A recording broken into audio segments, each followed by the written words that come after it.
Hello and welcome to Froch on Fighting with me, Carl the Cobra Froch, former unified super middleweight world boxing champion, international boxing hall of famer, and an international superstar every now and again. Anyway, this episode is brought to you by Cobra Casino.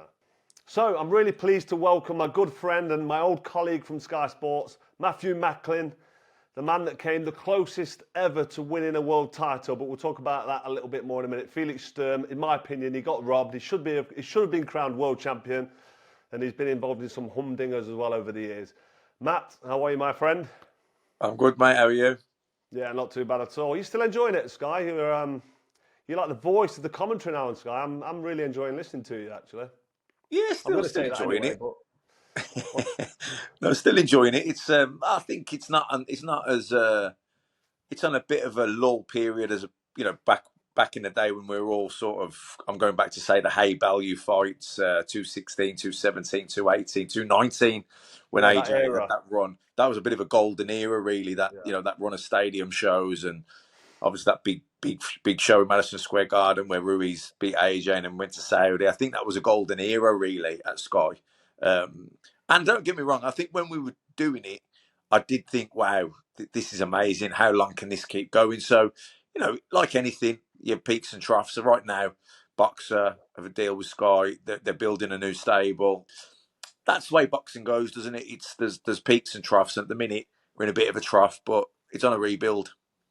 Yeah, it's picking up now, definitely. I know what you mean. That era, like when I was fighting Groves, De Gale, David Hay, Kell Brook, even the end of Ricky Hatton, the back end of that, we got Yeah. that. Then we got AJ, didn't we? When AJ turned pro, after the Cobra led the way at Wembley Stadium. After I built Wembley Stadium, AJ then took over. We did The his house whole the career. Cobra built. That's right. Anyway, talking about AJ, what did you make of the Dubois fight? Did you see that one coming or not?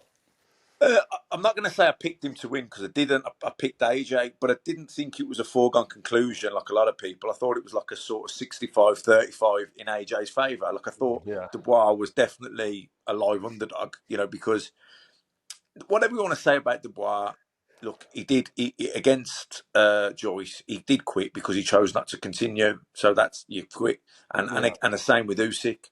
That said, he's been a young fighter. Against Miller, it got tough in there. Against Hergovich, it got tough in there, and he didn't quit. He came through the fire, and he came out with big stoppage wins late on in the fight. So big box ticked for him there psychologically from a confidence Yeah. point of view as well, going into the AJ fight. So yes, I did pick AJ because he was coming in with two good wins with a new trainer. So you think, all right, his confidence is good now, and he should be too good, I believe, for Dubois. But you know what? Dubois just fucking jumped on him early Yeah. doors, first round, and AJ still looked a little bit apprehensive, possibly a bit gun shy, and he got hit with that big right hand at the end of the first round. And to be honest with you, I don't think he recovered from that. Yeah, he probably didn't recover from that. He did well to stay in there. I give him credit, contrary to what Eddie Hills, aka Eddie Hearn, said. He said, I don't give AJ any credit. He deserved a lot of credit for climbing off the floor in round one and surviving for another 4 rounds into round 5. And even when he got clattered and absolutely ironed out, looked like he'd been tasered, he still tried to get up and still tried to keep going. And I gave him credit for that, which I pointed out on my last episode of Froch on Fighting, where I give Eddie Hearn a bit of a roasting, or Eddie Hills, as we say. Yeah, he But went out. He went Dubois, out swinging. He he was did, yeah. hurt, You got to and he give went him out swinging. credit.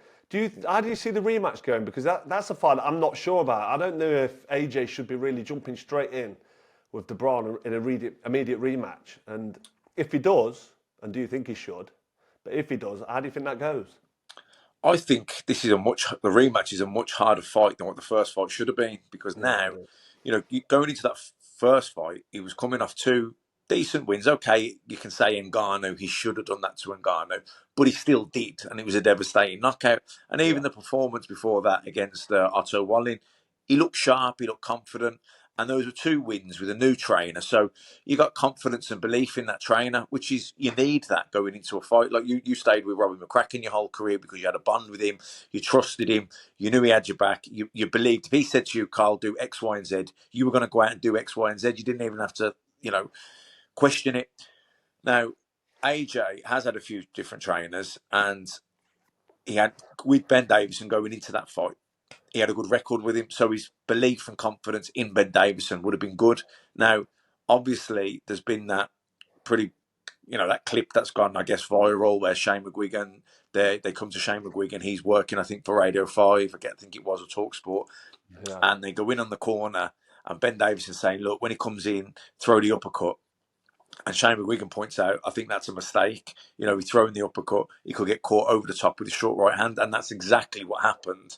And he got knocked out. So AJ going into this next fight with a rematch with Dubois, is he going to stick with Ben Davison? If he does stick with Ben Davison, is he going to be confident in the advice Ben Davison is giving him? Bearing in mind last time he got knocked out doing what he was told to do. Or if he doesn't go with Ben Davison, it's another new trainer that he's unfamiliar with, that he's got to go through the whole training camp, getting to know each other, getting on the... You know what I mean?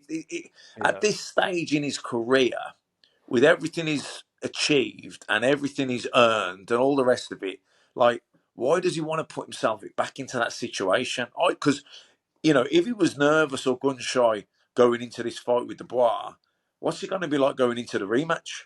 Exactly, it's worse. Yeah, whatever was happening in his mind, because there's nothing wrong physically with him. He's not come out and said it anyway. He's going to be in a worse mental state going into that because it's like it's just a rerunning what was a real bad experience for him. And other than that, other than the fact that we both probably agree that if he goes into an immediate rematch, it's going to be really hard for him to not get flattened again. Yeah. Do you actually think he deserves the rematch? Like, there's people like Joseph Parker who's really performed, beat Deontay Wilder, for example, and he's been hanging around for a while. He's looking good, Parker is. I mean, that's a fight you want to see. Obviously, the AJ Dubois rematch is still a big fight. People are going to want to see it. But does he deserve to be jumping straight back in there for another world title shot? I think from a deserve point of view, you've got to also factor what he's done in his career up to that point. And let's be honest about it. The reason why Wembley Stadium was sold out was because of AJ, not Dubois. So yeah, that's fair. That's a fair comment. He's a two-time heavyweight world champion. All right, he got done, but yeah, I think you got to give someone like that the benefit of an immediate rematch if they want it. Now, like I said, personally, if he was it's AJ's business what he wanted to do. It's his career. No one else is up to him at the end of the day. But if he was my close mate or my brother, I would be saying to him, what the F do you want to box for now? You're 34 years out of age. Yeah. Nobody gets better at 34. You know what I mean? Nobody gets better at 34. It goes downhill from here. You know what I mean? If you retire now, you're going out, okay, you're going out on the loss, but 99.9% people go out on the loss. Very, very few don't. And at least you're going out in a world title fight at a sold out Wembley Stadium. Yeah. It could get a lot worse. Yeah, absolutely. I agree with you. I'm in the 0.01 that go out on a win and go out at 37 years old in the career best performance. But, you can't really compare anybody with a Cobra. Listen, it's not too far away from the Usyk Fury rematch, actually, their second fight. And we'll talk about AJ. That's a fight that I've said he could wait for and see how that pans out. And if Fury gets beat by Usyk again, which, let's be honest, I think Usyk is the favourite going into that. I'm not writing off Fury because he's saying all the right things at the minute, and he is the bigger man naturally. And when he gets something in his head, Fury, sometimes he does dig his heels in, bite down on his gum shield and go for it. But the chances are Fury's probably going to lose to Usyk. I'd say that's probably the general consensus. Do you think AJ should probably sit back and potentially wait for that big fight with Fury? Because regardless of what Fury does and whether he wins or loses, depending on how he loses, that's still a big fight for him. Do you think that would be the safer bet? I know Eddie Hills wants to get him out there and get the old Bunsen burner in and, cash in on the cash cow or cash him out at the end of his career. Maybe try and get the immediate rematch with Dubois, roll the dice on that, see if he can pull it off, and then still get the Fury fight, win or lose. But that's to me, it's just taking too much out of a big heavyweight that looks, when he got hit by Dubois, it's not like he got knocked out like when Lewis got done by Rahman or Oliver McCall. One punch, he was out, then he was up and he was okay, but the fight was over.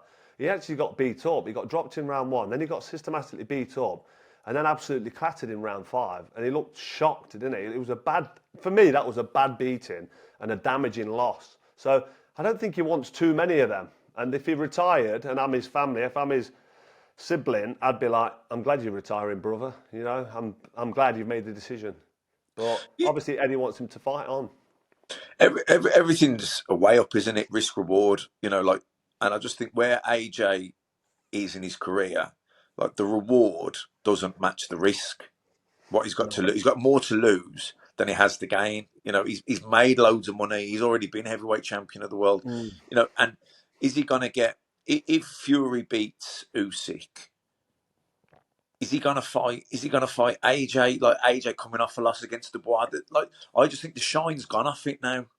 In Yeah, order for that fight to be what it was, Fury's got to beat Usyk, and AJ's got to beat Dubois in a rematch. There's a lot of ifs and buts and maybes that've got yeah. to come right there. What about Which, both the fighters who lose though? AJ's just lost. Fury loses to Usyk in the rematch. That but could be a swan song payday because it would still be a big fight, wouldn't it? The way it'd still boxing be a is at the big minute. fight, and it'd still be a payday.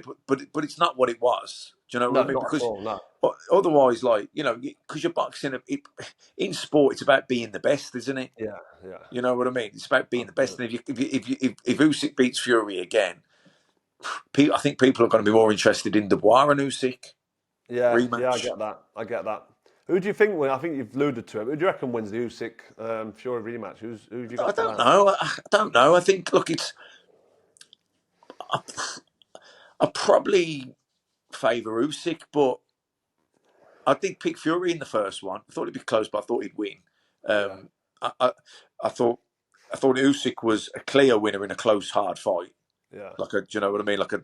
I didn't see Fury winning it. I thought it was a 7-5 to Usyk, easy enough to score, to be honest. And yeah, obviously the knockdown. Um, don't know. Fury is clever, and yeah, he was good in the rematch with Wilder, wasn't he? Like he completely changed yeah, yeah. tactics, and he He actually needs, he'll walked need to be at Wilder his best, down. won't he? He'll need to improve a lot, and he'll need to Yeah. put one What final I big think tactically performance he'll in. approach it totally different. I don't think he'll back off Usyk like he did in the first. I think he gave away the first 3 rounds by trying to Yeah, box Usyk. yeah. I think second rematch. I think Fury will just take it to him and He's back him talking up about straight taking away. it to him, minute. That's his plan. He's on about. He's saying all the right things for me. He's Yeah, gonna go to him and stick it on him. yeah. Well, we'll wait and see. We ain't got long to wait. It's No, no. late December. So moving on from that, mate. Back to the boxing in Riyadh last week. I mean, Artur Beterbiev and Bivol. That was a technical boxing enthusiastic type of fight. Wasn't it? A purist. I mean, it was a quality performance from both guys. Never really caught fire. It did for moments of some rounds. It got going, and then they're both that good. One was able to get out of the way, one was able to block a couple of shots, and then just get himself, like Bivol moved himself into a safe zone and sort of reset the whole Beterbiev backing him up. So it never caught fire. But do you agree it was a great fight to watch? Did you enjoy it? Yeah, yeah, totally. What you basically how you summed it up there. I would compare it probably to the first De La Hoya Shane Mosley fight. Yeah, Not a that's a war good, of yeah, attrition, good not a chat. fight of the Yeah, year, but a really high yeah, quality chess yeah, match. yeah, definitely. Shane Mosley clipped De La Hoya in that fight, didn't he? Mm. Give him a little bit of a wobble. Also in Saudi, we had Ben Whittaker against Liam Cameron. What did you make of that shenanigans over the top rope, the old Royal Rumble stuff? What did you make of that? I think it was an unfortunate. Well, it was probably a fortunate accident because because it was the fight. I think I had it a draw at the time of the stoppage, but the fight was going in one person's favour, and that was Yeah, Cameron. Liam Cameron was starting to come and stick it on him, on it, starting to get to him. Do you know what I'm saying? That when you like on the scorecards, I had it level at that point, but the fight was only going in one person's favour, and that was Cameron. He Yeah, was the one coming on strong. He was landing, and Ben was starting to unravel a bit, lose his shape, got yeah, tired. He looked like to me, and I could be wrong, but he looked like someone that was either overtrained or done the weight wrong. He looked weak. yeah, yeah. Maybe he was in with someone who's actually tough and strong because he stood up to a bit of a beating early doors, didn't he, Liam Cameron? He took some shots, but he stayed Mm, in there. Whittaker put some shots together, and usually his opponents fall apart or he has it all his own way. But mm, actually, shots were coming back to him. Then body shots were hurting him. It reminded me of a little bit like Cole Thompson when he put it on David Hay. And mm. David Hay had the early rounds and really looking sharp and strong. And all of a sudden, he blew a gasket, the Haymaker did. Yeah, And then Carl Thompson just kept coming forward and kept, I reckon if that fight would have gone on between Whittaker and Cameron, it could have been that kind of a fight. And I only saw Liam Cameron getting the stoppage or getting the win because it was starting to get to him and get all over him, which brings me on to my next question. What do you think about the accusations that actually Ben Whittaker quit and made a big deal of the ankle? I don't know. Do you know what I mean? They did both go over the Tough top one to ropes. call, isn't it? So no one can really say whether he was injured or not. Do you know what I mean? Only he knows Yeah, if yeah, he I did say wasn't. Do that. you know what I mean? And but in terms of what you said there about the Hay fight and Carl Thompson, he did look like he'd ran out of steam. But Hay was a massive puncher who loaded up, so that saps a lot of energy out of you. Ben isn't really he's not really he's not a puncher. So, No. but that's why I thought to myself, why does he look so tired after those 5 rounds? Now, to me, we did a little piece on the Wednesday before the fight. He was at the Mike Tyson gym, and it wasn't actually on Ben; it was on Jay Opataya. But Ben was in there training, and he was throwing med balls, and he was doing a bit of like explosive work like that. And I remember thinking to myself, I didn't say anything because everyone's got their own way of doing things, but I just thought, why are you doing that on a Wednesday before the fight? Yeah, that's unusual. Wednesday, the explosive work that tears the muscle fibers down. Do you know what I mean? I just Yeah, thought, yeah, I yeah, thought no, you shouldn't be doing anything now. If anything, just a bit of shadow box and a shakeout. 30-second, 1 minute pad work where you sharp and short and sharp, but not even exhaust yourself because Do you know? yeah, But if you're doing a weight cut, which I think he does with the water, at this point that would mean you'd have no carbohydrates. You probably haven't had any carbohydrates since yeah, Monday, yeah, and then you're going to go into a sweat session and a hot bath. Like you shouldn't be doing anything yeah. taxing if you've got no No, carbohydrates in your not body. at Do you know all. what I No. Do you mean? know when he flew over? Because he flew over as well. If you come in late, then obviously that can tire you out as well. Yeah, well, I think they came in the same as everyone else, so I don't think it was that. But I just thought it was strange that he was doing that type of a workout on the Wednesday before the fight when he has got water to cut out. Yeah, And I just exactly. and then seeing the performance and how he kind of fell apart, I Yeah. just thought connecting the two together, I thought maybe that was a factor. Yeah, he's in a bad spot now, isn't he, after that loss? Because, well, no, it was a draw, but a lot of people saying, listen, he was going to get beat. So people will treat that as, hang on a minute, he was going to lose there. So he needs to kind of go straight back in with an immediate rematch. Because if he fights anybody else, people are just going to say, listen, Ben, what they're calling him Ben Whittaker, aren't they, at the minute? He's Yeah. getting a lot of stick. And if he fights anybody else, they're going to be like, listen, I'm not interested. You need to fight Liam Cameron and set the record straight because that was a shithouse move. And that's people's opinion. So he's in a bad spot now, isn't he, Ben Whittaker? Look, you're as good as your last fight, and reputationally, that was worse than a loss. That was Yeah, as bad as a loss, yeah, and I think how he responds now will either make or break his career. yeah, He's at a yeah, pivotal moment in his career now because people will demand an immediate rematch, and yeah, he should want to do an immediate yeah. rematch. I agree. Do you I know what I agree. mean? He should want to do an immediate rematch, and if he doesn't, then that says something to me. Absolutely. Right, moving on from that, somebody else who was on the bill, Chris Eubank Jr. For me, he's not taking boxing serious. He's getting on for 36 years old now. What's he doing? He's not busy enough, but he's still Chris Eubank Jr. He's tough. He can fight a little bit. He's on the slide. He's past his best. He's not what he was, but he got the win the other day. He looked okay. Are you interested in the Conor Benn fight? Is that a fight that floats your boat still?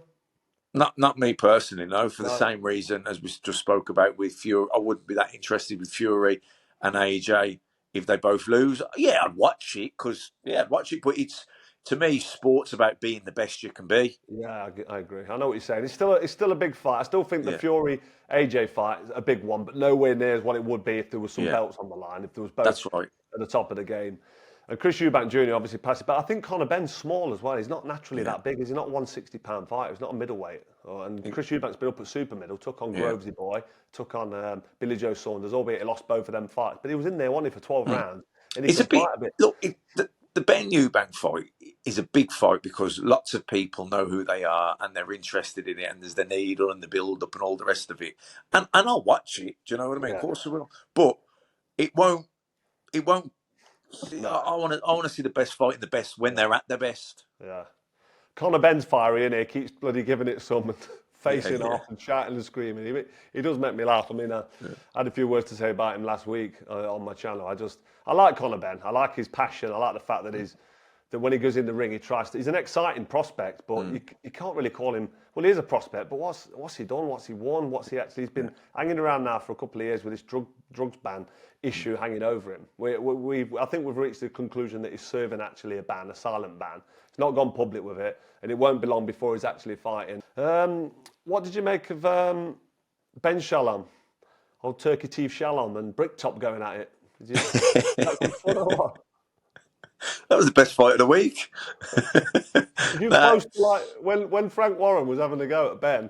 Did you see or hear anything, or did anything happen behind the camera? Because we only saw what happened on the cameras. Yeah, same as because I was quite far back on the stream, working on Right. the stream, Okay. so I didn't actually hear it up close. I could just see the same as you guys. But hey, listen, Frank's back in the game. Frank's flying. You'd have to say in boxing right now, Frank Warren is probably flying more than anyone. Yeah, he's the kingpin at the minute, isn't he? Really? Yeah, Because of the fighters he's having. He's yeah, wiped the floor with Eddie Hills, hasn't he? The 6-0 Iceman, 4 by way of. yeah. He's wiped the He's floor got with him. Dubois. He's He's beaten got all his Fabio fighters. Wardley. Do you know Yeah, what I mean? And he's got a lot of other fighters that Frank has. What he's done, what he's kept doing is, rather than being obsessed with going after Olympians, he's picked up loads of sort of ABA champions, and even not ABA champions, even just people who were junior ABA champions, turned them yeah, pro at 18, and he's yeah, developed them and built them through. For example, the likes of a Dennis McCann, British yeah, Commonwealth European champion, undefeated, and yeah. Frank's, there's several guys like that he's, stuck with and brought them through, And they're and now coming through they're the they're at a right way, place where yeah, learning the trade correctly, becoming seasoned pros before they actually step exactly, up to the game. Yeah. exactly. So you just mentioned Fabio Wardley there. Fraser Clark, Fabio Wardley. I mean, bloody hell, that was a bad one, wasn't it, for Clark? Got caught with a couple of bad shots. I felt like he was just half asleep in round one, standing there looking at Wardley was swinging away, and Clark was kind of getting his bearings. And I don't know. For me, he was switched off, not in the game. He did realise that Fabio Wardley can bang. And he's swinging big right hands at him, and he just stood there looking at him. And that part where he turned his back on him and turned it on the ropes, the referee could have kind of done him a favour then. He goes, hang on a minute, stop punching, stop turning your back, and then brought them together. But he let him just carry on, and Fabio Wardley ended up hitting him with an absolute haymaker of a right-hander. I think he broke his jaw or his cheekbone. Has it come out that he's broke his jaw? What did you Yeah, make of that lot? I think a bit of both. It was, it was brutal, wasn't it? It was a really bad knockout. Really bad. And you Did you just see think, that coming?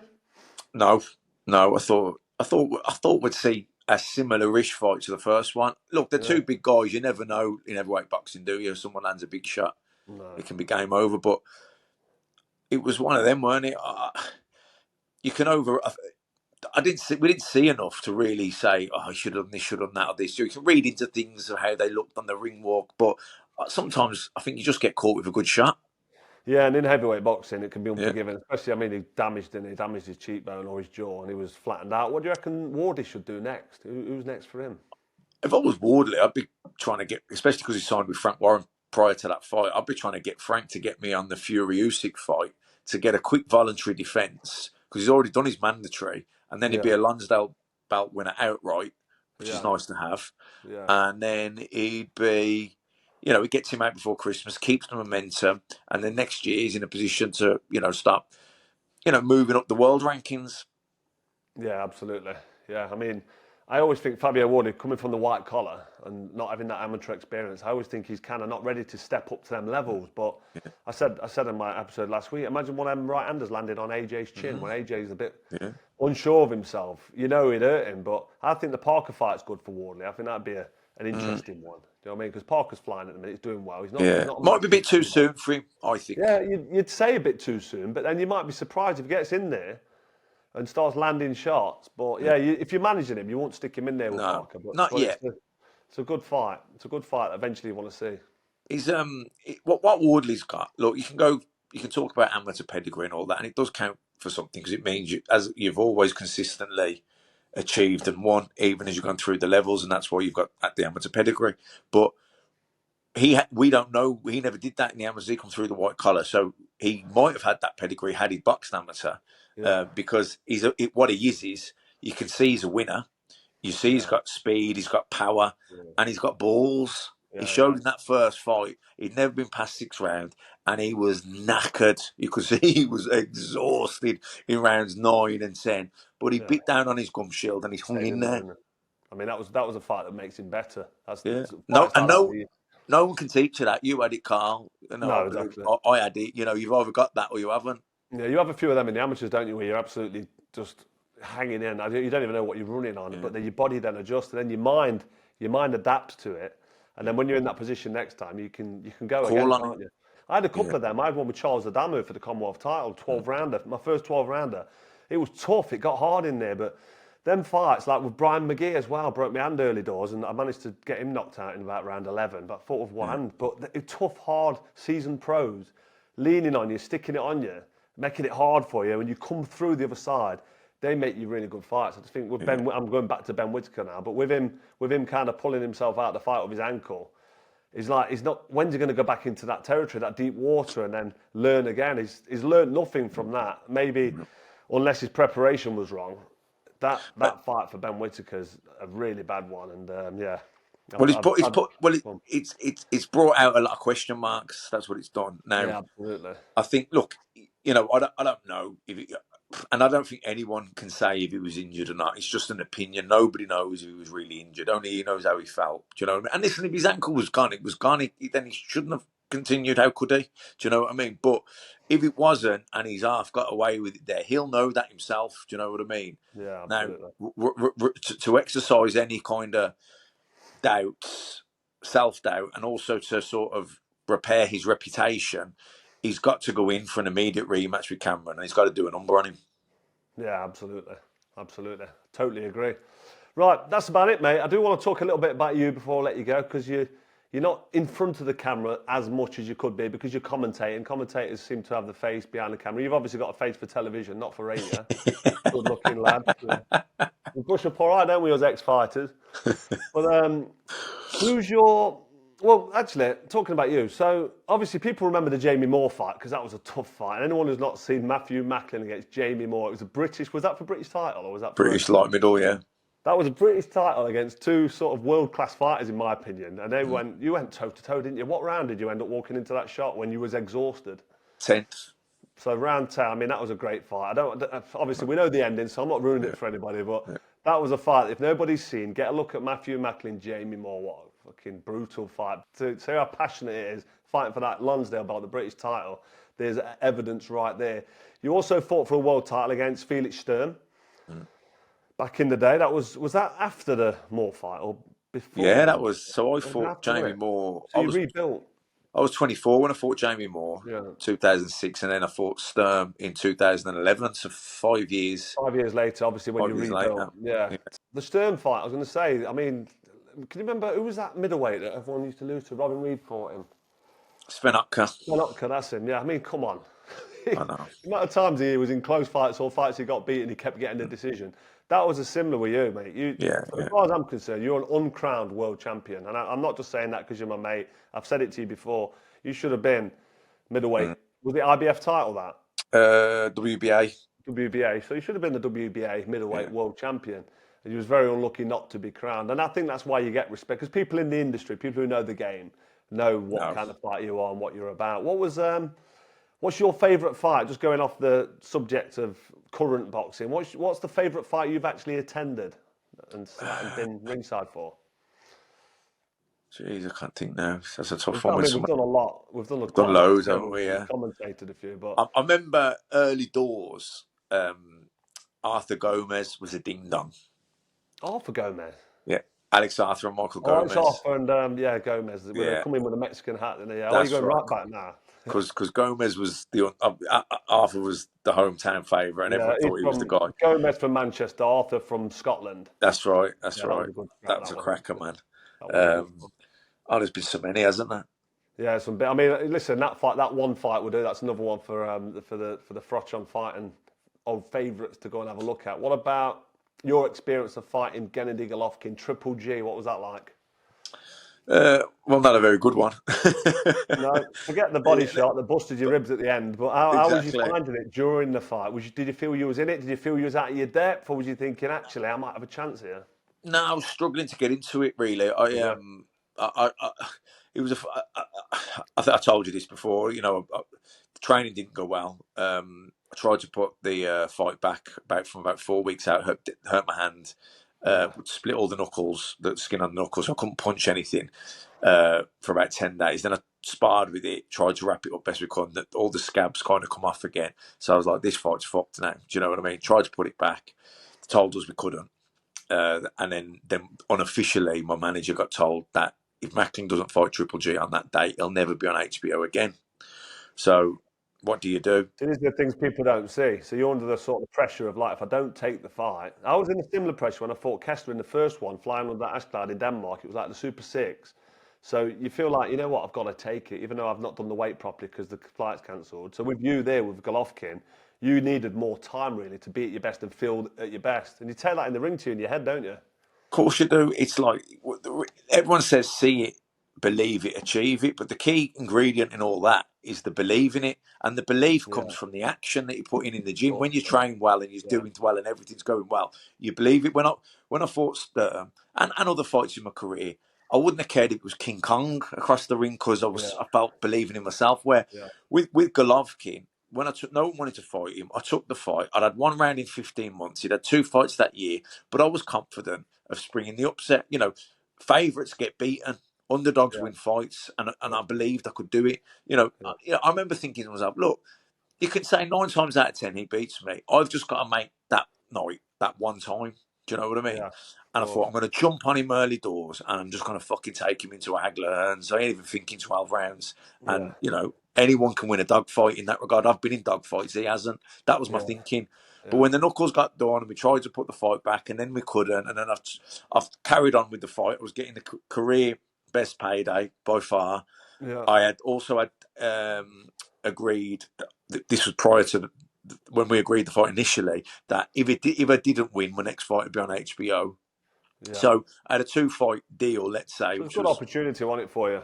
was worth a lot of money to me. It was a world title fight.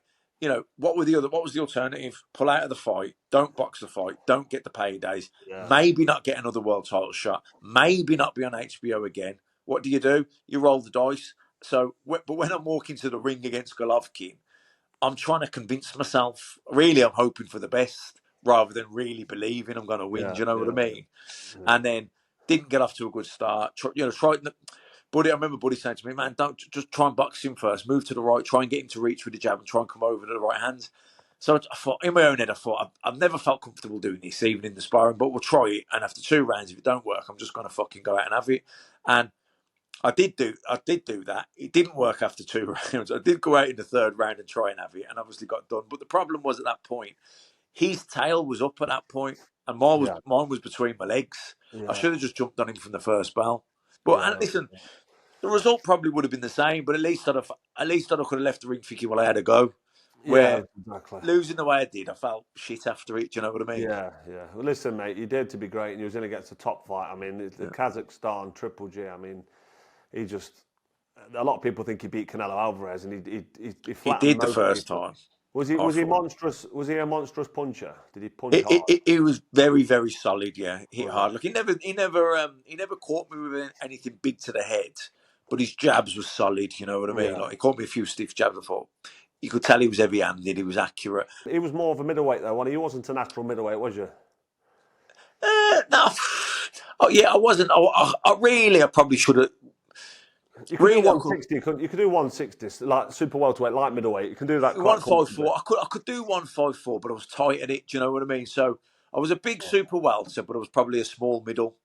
Yeah, small middle. Yeah, he was quite kind of in between weights, weren't you? Yeah, yeah, yeah. So that brings me on 157 would have been perfect for me. 157. Yeah, I mean, because you did struggle with the weight as well, because you Yeah, naturally hold a bit of weight, don't you? You're quite big and yeah, solid, and to get yeah. down to that weight, which I never had a problem with. I've always been like a skinny geezer, but always lean and on the weight pretty much. So Yeah, I remember. that I brings me remember on. way back. I remember going down. I remember being at Crystal Palace, and I was on the Young England team, and you were flying out to the World Championships or something. And I remember, like everyone else was coming down, starving, and doing the sweatsuits and that. And you just had what you want. You're having a dessert and everything. Or breakfast, desserts, a couple of bananas.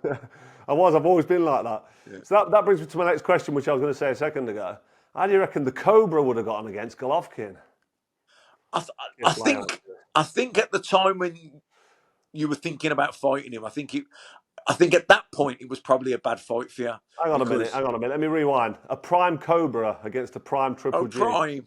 Listen, the word Too big and one too six strong. possibly.